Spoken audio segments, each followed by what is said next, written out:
¿Cuál es el significado general que se le otorga a la cultura en el ámbito de la antropología? La cultura determina absolutamente el comportamiento de los seres que integran la sociedad.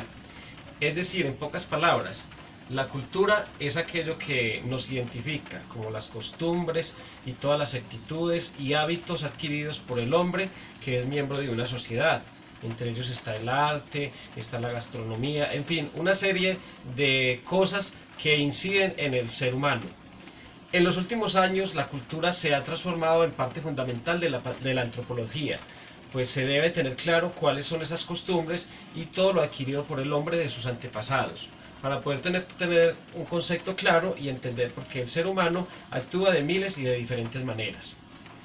¿Por qué la cultura es un concepto central para la antropología? Es muy sencillo. Este concepto es muy importante. La cultura define a las personas de cada región y sus manifestaciones artísticas, sociales y culturales. Con esto nos referimos a su forma de comportarse, lo que nos hace únicos a los demás seres humanos. Nos permite entender las motivaciones y las razones con que el ser humano se comporta y se hace diferente al otro ser que tiene a su lado.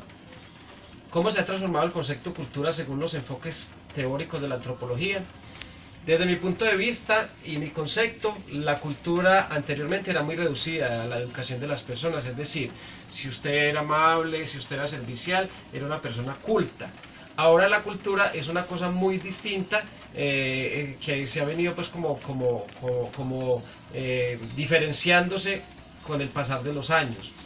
Por otro lado, la antropología para la mayoría de las personas se trataba simplemente del análisis de tumbas y de huesos que hacían en las diferentes zonas donde pues estaban como clasificadas, que habían restos humanos y restos óseos que pudieran identificar a través de la antropología.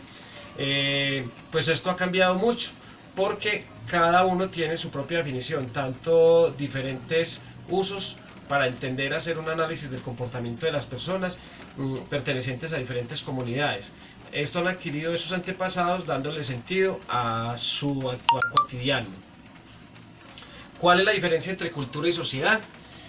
Para mí la cultura describe los fenómenos humanos que no pueden ser considerados como herencia genética.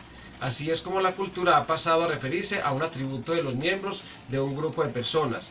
La cultura siempre es transmitida por la sociedad, no por un individuo. Por otra parte, el concepto sociedad hace referencia a un grupo de personas que se relacionan entre sí mismas de manera constante, es decir, los que vivimos en los barrios, en los lugares, en las veredas, es decir, y cada persona pues nos identificamos en una misma ubicación geográfica, un territorio social, se encuentran sujetos a las mismas autoridades políticas y poseen la misma expectativa cultural. ¿Cuál es la definición entre los conceptos enculturación, relativismo, cultura y etnocentrismo? Enculturación, proceso por el cual las personas adquieren los usos, creencias, tradiciones, etc. de la sociedad en que vive. Las escrituras de algún antepasado, hoy por hoy, los medios de comunicación masiva, principalmente el Internet, son los medios de enculturación más modernos. El relativismo cultural es la actitud o punto de vista en el que se analiza el mundo de acuerdo con los parámetros propios de una cultura.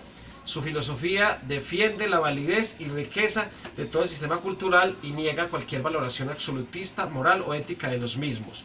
Y el etnocentrismo es aquella ideología que sostiene y propone que la propia cultura y la propia raza resaltan ser superiores al resto.